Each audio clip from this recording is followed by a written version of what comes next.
আসসালামু আলাইকুম, কেমন আছেন সবাই? আজকে বৃহস্পতিবার। আজকে ফরিদপুর জেলার নগরকান্দা উপজেলার তালমাই ছিল হাটবার, আবার শালদা উপজেলার শালথাই ছিল হাটবার। আজকে আমরা একদিন গ্যাপ দিছি, যেহেতু শীতের দিন আমরা এখন একটু গ্যাপ দিয়ে যাই।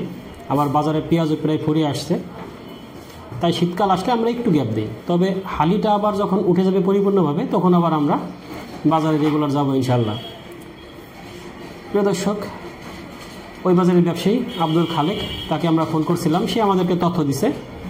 তবে তথ্যটা বলার আগে একটা কথা বলি, সেটা হলো আপনাদেরকে অসংখ্য ধন্যবাদ জানাচ্ছি এই জন্যে যে যারা বিগত 2 বছর ধরে আমাদের এই চ্যানেলের সাথে আছেন, তাদের কাছ থেকে আমরা এই খাঁটি গুড়ের বিষয়ে যে সাড়া পাচ্ছি, আমরা তাতে অভিভূত হয়ে যাচ্ছি। কারণ আমরা যে গুড়টা আপনাদেরকে দিচ্ছি বা খাঁটি গুড় বিক্রি করছি, সেটা আমাদের যারা অডিয়েন্স, মানে আমাদের এই চ্যানেলটা যারা দেখে, তারাই আমাদের কাছ থেকে বেশি নিচ্ছে। তাই আপনাদেরকে ধন্যবাদ, আল্লাহর অশেষ রহমত যে আপনারা আমাদেরকে বিশ্বাস করছেন এবং বিশ্বাস করে অগ্রিম টাকা পাঠিয়ে আমাদের কাছ থেকে আপনারা গুড়গুলো নিচ্ছেন। ইনশাল্লাহ আমাদের কাছে এখন থেকে রেগুলার বেসিসে আপনারা খাঁটি গুড় পাবেন, খেজুরের গুড়টা। আর সামনে আমরা চেষ্টা করছি যে আখের গুড় যেটা, সেটা আনার জন্যে। আর আমাদের কাছে ইতিমধ্যে আসছে মধু এবং খাঁটি ঘি। প্রিয় দর্শক, এখন আসি বাজারের কথায়। আজকে পেঁয়াজের দাম কিন্তু গতকালকার মতো না, একটু পরিবর্তন হয়ে গেছে। আসলে এই বাজারটা এই বছর এরকমই পরিবর্তন হচ্ছে রেগুলার। আসলে একদিন একরকম, আরেকদিন আরেক রকম।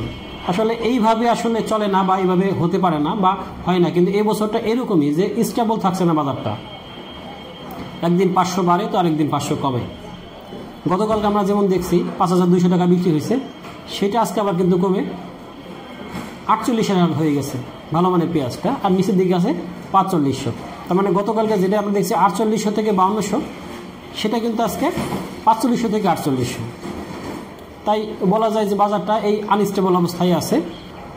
হয়তো আর 5-6 দিন তারপরেই কিন্তু মুড়িঘাটা পরিপূর্ণভাবে চলে আসবে। তখন হয়তো আর এইভাবে থাকবে না, একভাবে বাজারটা থাকবে। তখন ক্রেতা ব্যবসায়ী সবার জন্য ভালো হবে।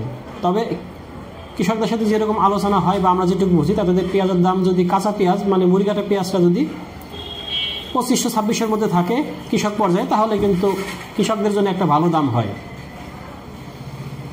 আর সরকারকে ধন্যবাদ যে এলসিটা তারা আনছে, কিন্তু পরিমিত আনছে, ঢালাওভাবে আনে নাই, তাই দামটা একবারে পড়ে যায় নাই। কিন্তু সার নিয়ে যে সংকট, সরকার কিন্তু এটা সমাধান করতে পারছে না, বা চেষ্টা ওইভাবে করার দেখছি না।